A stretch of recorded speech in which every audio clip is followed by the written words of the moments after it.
लेकिन सत्ता में सबसे पहले बात करते हैं हिंदू मुस्लिम वाली उस आग की जो महाराष्ट्र में पुणे से 80 किलोमीटर दूर यवत नाम के एक गांव में भड़की है।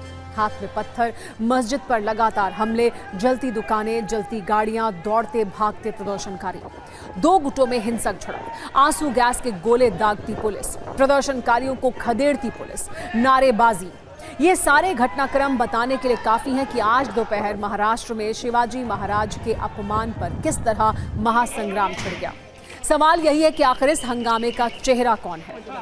किसके आदेश पर ये लोग पत्थर लेकर सड़क पर उतर आए? किसके आदेश पर ये लोग अचानक धार्मिक स्थल पर पत्थरबाजी करने लगे? आखिर कौन है महाराष्ट्र के दौंड का असली गुनाहगार? पहले 4 वीडियो से इस हिंसा की पूरी कहानी समझिए और जानिए कैसे एक सोशल मीडिया पोस्ट के बाद पत्थरों की बारिश होने लगी, कैसे एक पोस्ट पर नफरत की चिंगारी भड़कने लगी, कैसे एक पोस्ट पर हिंदू और मुसलमान आमने सामने आ गए। मस्जिद पर पथराव का ये वीडियो देखिए, कैसे कुछ लोग माहौल को बिगाड़ रहे हैं। इन्हें न कानून का डर है, न पुलिस का भय है, न आम लोगों की चिंता है। पुलिस के अनुसार विवाद की शुरुआत व्हाट्सएप और फेसबुक स्टेटस पर डाली गई तस्वीर से हुई थी। विवाद बढ़ने के बाद पुलिस पूछताछ कर रही थी, एक्शन ले रही थी, लेकिन तब तक पोस्ट वायरल हो गई थी। उसके बाद क्या हुआ आपकी आंखों के सामने है।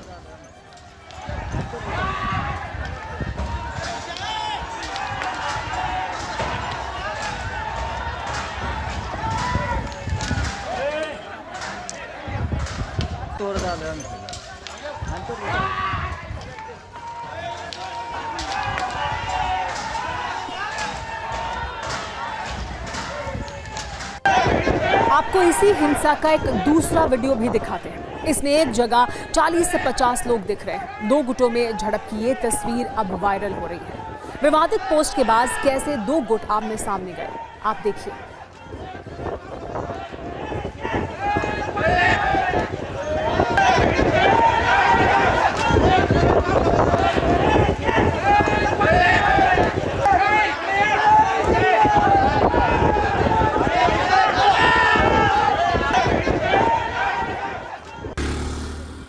ये आगजनी की तस्वीर है। जब तक पुलिस पूरे मामले को कंट्रोल करती, जब तक पुलिस प्रदर्शनकारियों को पकड़ पाती, कई गाड़ियों में आग लग चुकी थी, कई दुकानें जल चुकी थी, पूरे इलाके का माहौल बिगड़ चुका था। हुड़दंगी अपने मकसद में कामयाब हो चुके थे।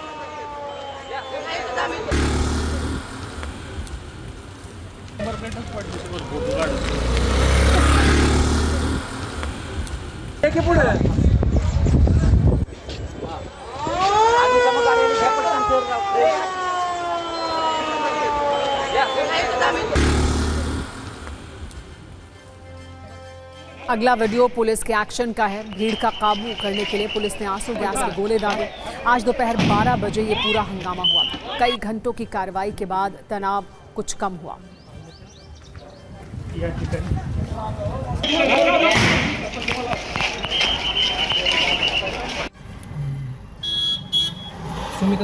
त्यांनी घेतलं।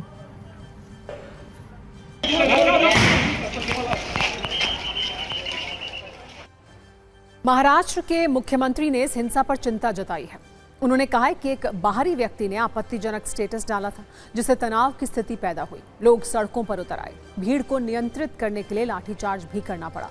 TV9 भारतवर्ष की टीम भी हिंसा वाली जगह पर पहुंची, वहां के लोगों से बात की, ये जानने की कोशिश की कि आखिर क्यों एक पोस्ट पर माहौल इतना बिगड़ गया था।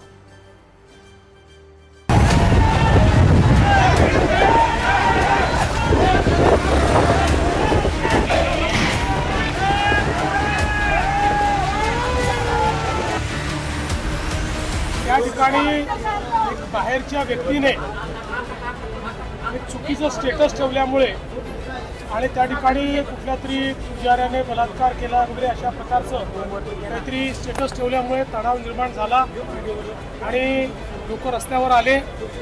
जमावाला पांगवण्याकरता काही प्रमाणात लाठीचार्ज देखील करावा लागला, पण आता परिस्थिती नियंत्रणामध्ये आहे।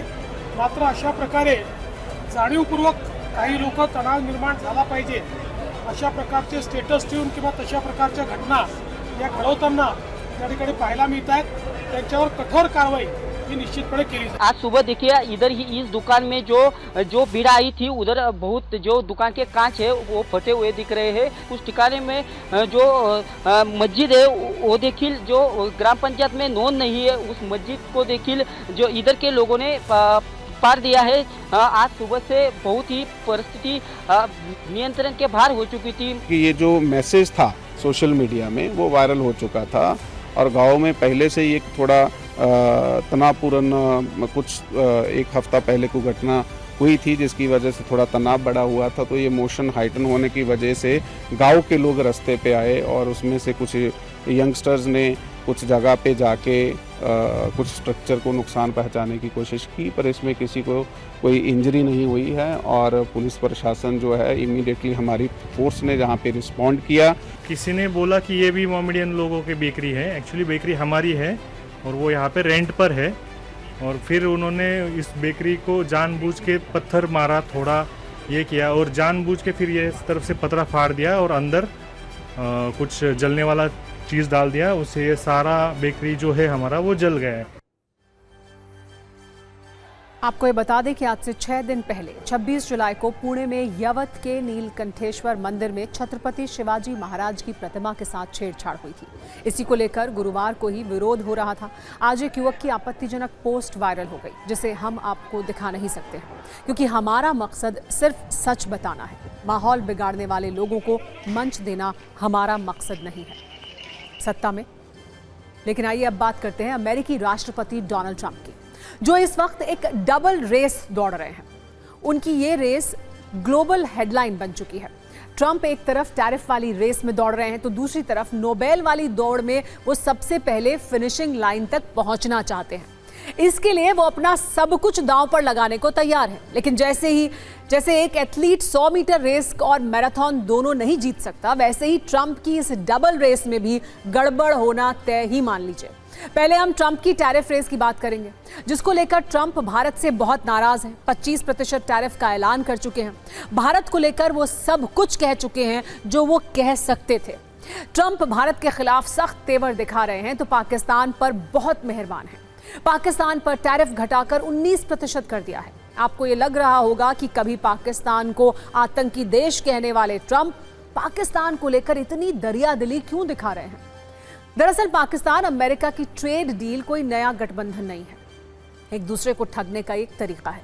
ट्रंप को पाकिस्तान से अचानक इतना प्यार इसलिए हो गया क्योंकि वो वहां से तेल निकालने का सपना देखने लगे हैं। ट्रंप की नजर पाकिस्तान के तेल पर है, वो तेल जो पाकिस्तान के पास है ही नहीं। पाकिस्तान ने ट्रंप से कहा कि वो अपना सारा तेल रिजर्व अमेरिका के हवाले कर देंगे, जिसके बदले में ट्रंप ने पाकिस्तान को टैरिफ वाला डिस्काउंट दे दिया। डिस्काउंट भी इतना जिसका कोई फायदा पाकिस्तान को नहीं होने वाला है। इसके बाद भी शहबाज शरीफ और आसिम मुनीर ने ट्रंप को अपने पक्ष में करने के लिए कोई कसर नहीं छोड़ी है। हालांकि कारोबारी ट्रंप ने भी पाकिस्तान को ऐसी ट्रेड डील दी जो पाकिस्तान का दम तोड़ती अर्थव्यवस्था का इलाज नहीं कर सकती है। 2 अप्रैल को जब ट्रंप ने अलग अलग देशों के लिए टैरिफ का ऐलान किया था तो पाकिस्तान पर 26%, भारत पर 25% टैरिफ लगाया था। डील के बाद पाकिस्तान पर टैरिफ 19% कर दिया है, यानी इतनी चापलूसी के बाद भी भारत से सिर्फ 6% ही कम टैरिफ की डील हुई है। अब पाकिस्तान इसे अपनी जीत बताने की कोशिश कर रहा है, लेकिन असल में तो ट्रंप पाकिस्तान के साथ तेल रिजर्व वाला जुआ खेल रहे हैं। पाकिस्तान भी कुछ कम शातिर नहीं है।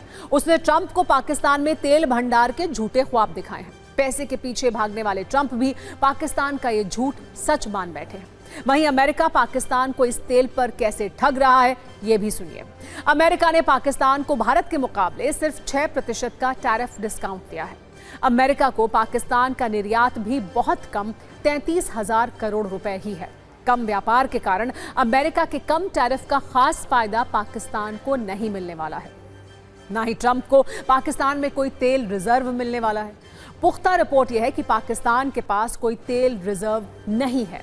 ये पूर्व पाकिस्तानी पीएम इमरान खान का छोड़ा हुआ एक शगुफा है। उन्होंने 2019 में यह दावा किया था कि कराची तट के पास तेल और गैस भंडार मिलने की संभावना है, जिसे खुद पाकिस्तान के पेट्रोलियम मंत्रालय ने ड्रिलिंग करने के बाद खारिज किया था। एक और दावा किया गया कि खैबर पख्तूनख्वा सिंध में तेल गैस का भंडार है, लेकिन एक्सपर्ट ने ये चेतावनी दी है कि पाकिस्तान में ऑयल रिजर्व्स के विकास में 4 से 5 वर्ष लगेंगे और खर्च $5 बिलियन का आएगा। पाकिस्तान ने जो भी दावा किया हो, ट्रंप को बहलाया हो, लेकिन सच्चाई यही है कि पाकिस्तान के पास वैश्विक तेल रिजर्व का सिर्फ 0.021% हिस्सा ही है।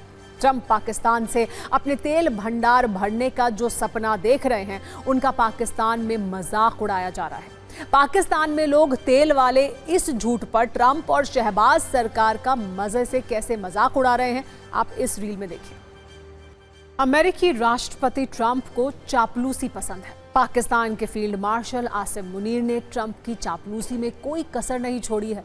उन्हें नोबेल पुरस्कार का असली हकदार बताया था। शहबाज शरीफ ने ट्रंप को शांति दूत बताया था। इस चापलूसी के चक्कर में आसिम मुनीर अपने देश का नफा नुकसान भी भूल गए हैं। पाकिस्तान में तो पता नहीं तेल निकलेगा या नहीं, लेकिन ट्रंप ने पाकिस्तानी अर्थव्यवस्था को निचोड़कर मुनाफा कमाना अभी से शुरू कर दिया है। खबर यह है कि पाकिस्तान ने अमेरिका से तेल खरीदना शुरू कर दिया है। इसके लिए अमेरिका से डील की गई है, जिसके तहत पाकिस्तान 10 लाख बैरल तेल खरीदेगा अमेरिका से। हालांकि अमेरिका से तेल खरीदना पाकिस्तान के लिए महंगा सौदा है, क्योंकि उसे अरब देशों से सस्ता तेल मिल सकता है, लेकिन मजबूरी क्या ना करवाए। हमने आपको अमेरिका पाकिस्तान में झूठ की बुनियाद पर बने रिश्तों की कुंजी तो दिखाई।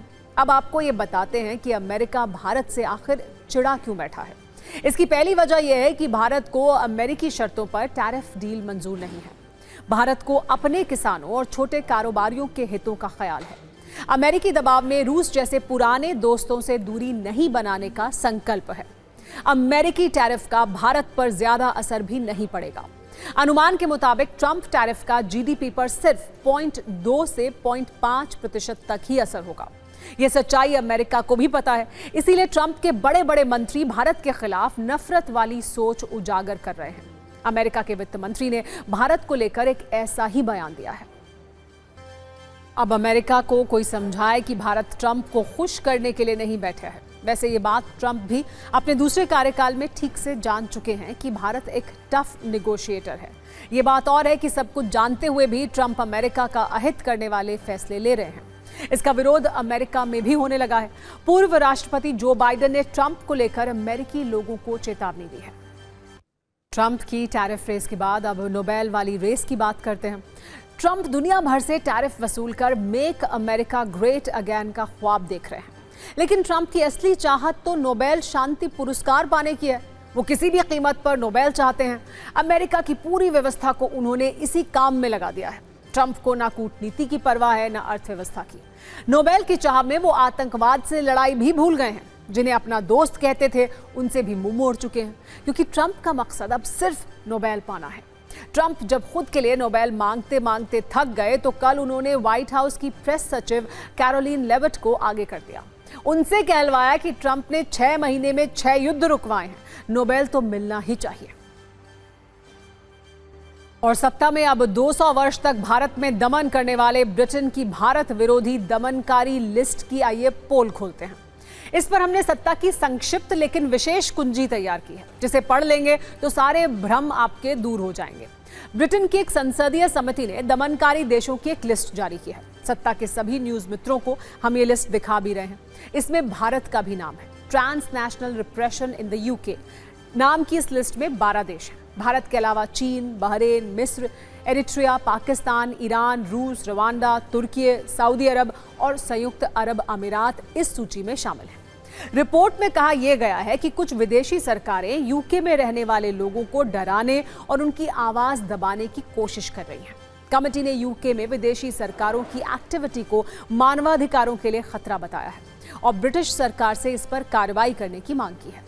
रिपोर्ट में कुछ सबूत मिलने का भी दावा किया गया है। भारत के मामले में चरमपंथी संगठन SFJ यानी सिख फॉर जस्टिस का जिक्र है। SFJ एक खालिस्तान समर्थक संगठन है, जिसे भारत ने UAPA के तहत गैर कानूनी संगठन घोषित किया है। सवाल यह है कि जो संगठन भारत विरोधी गतिविधियों में शामिल है, ब्रिटेन उसे सबूत के तौर पर कैसे दिखा सकता है? इस पर एक्सपर्ट क्या कह रहे हैं, पहले आप वो सुनिए। ब्रिटेन में जैसे कि कनाडा में स्थिति है, एक काफ़ी बड़ी संख्या में ऐसे संसदीय क्षेत्र हैं जहां भारत विरोधी तत्व हावी हैं, चाहे वो खालिस्तानी हों या मीरपुरी लोग हों, और ये लोग समय समय पर भारत विरोधी कार्य करते रहते हैं और इन लोगों की जो गतिविधियां हैं वो काफ़ी बड़ी संख्या में सांसदों को प्रभावित करने में कई बार सफल हो जाती हैं। तो मुझे लगता है कि इस संसदीय समिति को भी उन्होंने ही प्रभावित किया है और भारत सरकार इसका विरोध तो करेगी तो पड़ता है, क्योंकि अगर इस तरीके की रिपोर्ट आती हैं तो लोगों के अंदर एक द्वेष तो पैदा होता ही है। लेकिन मुझे नहीं लगता कि जो हमारा फ्री ट्रेड एग्रीमेंट हुआ है या अन्य चीज़ें हैं उस पर इसका कोई बहुत बड़ा असर पड़ेगा। आज हम ब्रिटेन के दमन वाले आंकड़े आपको दिखाते हैं। ब्रिटेन ने 200 वर्षों तक भारत पर शासन किया। भारत के अलावा दुनिया के कई देशों पर वर्षों तक राज किया। सिर्फ भारत की बात करें तो ब्रिटिश राज में अंग्रेज यहां से 45 ट्रिलियन डॉलर की संपत्ति लूट कर ले गए थे, जबकि आज की तारीख में ब्रिटेन की इकोनॉमी 3.84 ट्रिलियन डॉलर है। यानी मौजूदा इकोनॉमी से 11 गुना ज्यादा वो भारत से लूट कर लेकर गए थे। इतना ही नहीं, अंग्रेजों की दमनकारी नीतियों के कारण भारत के 10 करोड़ लोगों की जान जाने का अनुमान है। यह आंकड़ा 1880 से 1920 तक का है। अब एक तस्वीर के साथ आगे बढ़ते हैं जिसमें बांग्लादेश वाली चिंगारी है। ये बांग्लादेश की एक्ट्रेस है, नाम है शांता पॉल। बड़ी बात यह है कि 28 वर्ष की इस अभिनेत्री को कोलकाता से गिरफ्तार किया गया है। इससे भी गंभीर बात यह है कि इनके पास अवैध दस्तावेज मिले हैं, 2 आधार कार्ड मिले हैं, बांग्लादेश के कई दस्तावेज मिले हैं। पुलिस यही सोचकर हैरान है कि आखिर बांग्लादेशी एक्ट्रेस इतने दिनों से कैसे अवैध रूप से भारत में रह रही थी, कैसे 2 आधार कार्ड बनवा लिए गए थे, कैसे बांग्लादेश की रहने वाली इस एक्ट्रेस का भारत में आधार कार्ड बन गया। इस वक्त actress Shanta Paul police custody में है। पुलिस इससे कई बार सवाल जवाब कर चुकी है। इस कहानी में एक और किरदार से आइए आपको मिलवाते हैं। नाम है शेख मोहम्मद अशरफ, जो शांता पॉल का पति है। शेख मोहम्मद अशरफ बेंगलुरु का रहने वाला है। पुलिस इससे भी पूछताछ कर रही है। एक्ट्रेस के बांग्लादेश कनेक्शन को सामने लाया जा रहा है। आपको बता दें कि शांता पॉल बांग्लादेश के 12 साल की रहने वाली है। 2023 से जाधवपुर में एक किराए के मकान में रहती थी। 2 आधार कार्ड, एक वोटर आईडी कार्ड और राशन कार्ड के साथ साथ कई बांग्लादेशी दस्तावेज भी इसके पास से मिले हैं। बांग्लादेशी सेकेंडरी एग्जामिनेशन का एडमिट कार्ड मिला है। बांग्लादेश की एयरलाइन की आईडी मिली है। आधार कार्ड में एक पता कोलकाता का है और दूसरा पता बर्धमान का है। बताया जा रहा है कि बर्धमान वाला आधार कार्ड 2020 में जारी हुआ था। पुलिस का कहना है कि कई वर्षों से पहचान छिपाकर वो भारत में रह रही थी। आपके मन में ये सवाल भी जरूर उठ रहा होगा कि जब ये एक्ट्रेस बांग्लादेश की है तो भारत में इसके 2 आधार कार्ड कैसे बने, वोटर आईडी, राशन कार्ड किसने बनाया, आखिर इस कहानी की सच्चाई क्या है और इसके पीछे कितने और किरदार हैं। आपको थोड़ी देर और जानकारी देंगे बांग्लादेश एक्ट्रेस के बारे में। आइए बता देते हैं। पहले शांता पॉल ने अपने करियर की शुरुआत मॉडलिंग से की थी। सबसे पहले फ्रेश लुक नाम की एक मॉडल हंट कंपटीशन को जीता था, जिसके बाद चर्चा में आई। 2019 में शांता पॉल ने मिस एशिया ग्लोबल कंपटीशन में हिस्सा लिया था, जिसमें 24 देशों की मॉडल शामिल थी। इस प्रतियोगिता में वो टॉप 5 तक पहुंची थी। उसके बाद शांता पॉल को मिस ब्यूटीफुल आईज का खिताब भी मिला था। मॉडलिंग में नाम कमाने के बाद शांता पॉल ने कई फैशन शोज में हिस्सा लिया और देश विदेश में कई रैंप वॉक भी किए। इसके बाद फिल्मों में काम किया। शांता पॉल कई टीवी एड्स में भी नजर आ चुकी है। बंगाली और साउथ की भी फिल्मों में काम किया है। शांता पॉल अपनी एक्टिंग और मॉडलिंग के अलावा सोशल मीडिया पर भी काफी एक्टिव है। सत्ता की अगली खबर आइए अब बात करते हैं मालेगांव ब्लास्ट की। उससे जुड़ी हुई है, जिसकी शुरुआत आज कुछ सवालों के साथ करते हैं। सवाल यह है कि क्या मालेगांव ब्लास्ट केस में संघ प्रमुख मोहन भागवत को फंसाने की साजिश थी? क्या मालेगांव केस में एटीएस मोहन भागवत को गिरफ्तार करने वाली थी? क्या मोहन भागवत को गिरफ्तार कर भगवा आतंकवाद साबित करने का इरादा था? इन सवालों के पीछे एक बड़ा दावा है। यह दावा है मालेगांव ब्लास्ट केस की जांच में शामिल रहे महाराष्ट्र एटीएस के एक पूर्व ऑफिसर का। एटीएस के एक पूर्व ऑफिसर का नाम है महबूब मुजावर, जो इस मामले की जांच में 6 से 8 महीने तक शामिल थे। एटीएस के पूर्व ऑफिसर महबूब मुजावर का दावा है कि उन्हें इस केस में इसलिए शामिल किया गया था ताकि भगवा आतंकवाद को साबित किया जा सके। उन्होंने दावा किया कि उन्हें सीधे तौर पर आरएसएस प्रमुख मोहन भागवत को फंसाने के निर्देश दिए गए थे। मुजावर ने कहा कि उन्होंने मोहन भागवत को गिरफ्तार करने का विरोध किया। इसके बाद उनके खिलाफ झूठे मामले दर्ज किए गए। हालांकि वो सभी मामलों में बरी हो गए। एक बार सुनिए मालेगांव ब्लास्ट केस की जांच में शामिल रहे महाराष्ट्र एटीएस के पूर्व ऑफिसर महबूब मुजावर ने क्या क्या कहा है। मेरे को उसमें का एक पार्ट का तपास दिया गया था, एक अलग से ये दिया गया था मेरे को कि उसमें जो एब्सकॉन्डर है संदीप डांगे, रामजी कलसंगरा, इसके बारे में मेरे को आदेश दिया गया था। उसके अलावा मोहन भागवत जी को इसमें पकड़ के लाओ, उठा के लाओ, ऐसा आदेश था। मैं नहीं उसको मैं इम्प्लीमेंट नहीं किया। इस वजह से मेरे ऊपर, उनको मालूम था कि इसको सब सीक्रेट मालूम है, इसके अंदर क्या साजिश है क्या, इस वजह से मेरे पर झूठी केस की कि मोहन भागवत जी को संदीप डांगे और रामजी कलसंगरा से मिला के केस करना चाहते थे वो, मगर वो बाद में वो रामजी कलसंगरा और संदीप डांगे का मर्डर हो गया, इन कस्टडी में खत्म कर दिया उसको। अगर एटीएस के इस पूर्व अधिकारी महबूब मुजावर का दावा सही है तो ये एक गंभीर मुद्दा है जिस पर राजनीतिक प्रतिक्रियाएं भी आ रही हैं। महाराष्ट्र के सीएम देवेंद्र फडणवीस ने आरोप लगाया कि कांग्रेस ने आरएसएस को टारगेट करने का षड्यंत्र रचा था, जिसका सच अब सामने आ रहा है। कल मालेगांव केस के सभी 7 आरोपियों को बरी किया गया था और आज मोहन भागवत पर जो सच सामने आया है उसकी राजनीतिक ऊष्मा काफी दूर तक महसूस की जाएगी।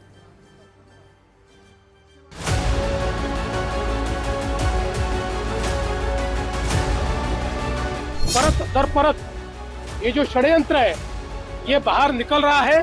तमाम हिंदुओं को आतंकवादी ठहराने का प्रयास ये कांग्रेस के माध्यम से उस समय किया गया था। जो अधिकारी इतने सालों के बाद कह रहा है उसके ऊपर भी देखना चाहिए कि भाई उस वक्त आपने क्यों नहीं ये किया, आपको किसने रोका था, या आप किस लिए, अगर आप भी उस दबाव में आते हैं तो गलत काम करते हो आप। तो सारा प्लान सब कुछ चिदम्बरम जी का, और चिदम्बरम जी हमेशा ये बड़ा प्लान उन्होंने किया था भी कैसे सैफरन भगवा उसको कैसे टेररिज्म का नाम दे। चिदम्बरम साहब को भी इसकी सजा झेलनी चाहिए, उनको भी उन सलाखों के पीछे करना चाहिए जिसने ये षड्यंत्र रचा था। देखियो तो सही ना, मोहन भागवत जी जो मतलब सोच सकता है कोई ये ऐसी चीजें भी वहां तक ये जाना चाहते थे। अब वो तो हिम्मत नहीं पड़ी इनकी, क्योंकि देश में बवाल हो जाते, देश में बहुत बड़ी ताकत है जो देश सड़कों पे आ जाती, इसलिए वहां तक पहुंचने की इनकी ताकत नहीं पड़ी, मंशा इनकी यही थी। ऐसे हमारे सरसंघ चालक, उनका भी नाम इसमें साजिश के तहत, षड्यंत्र के तहत लेने का दुस्साहस कर रहे थे वे लोग। क्या कारण था? कारण बड़ा स्पष्ट है, कांग्रेस दल को समूचे हिंदू समाज की छवि धूमिल करनी। अधिकारी इस तरह से बातें क्यों कर रहा है, किसकी पालकी बहरा ये कंधे पे लेके नाच रहा है।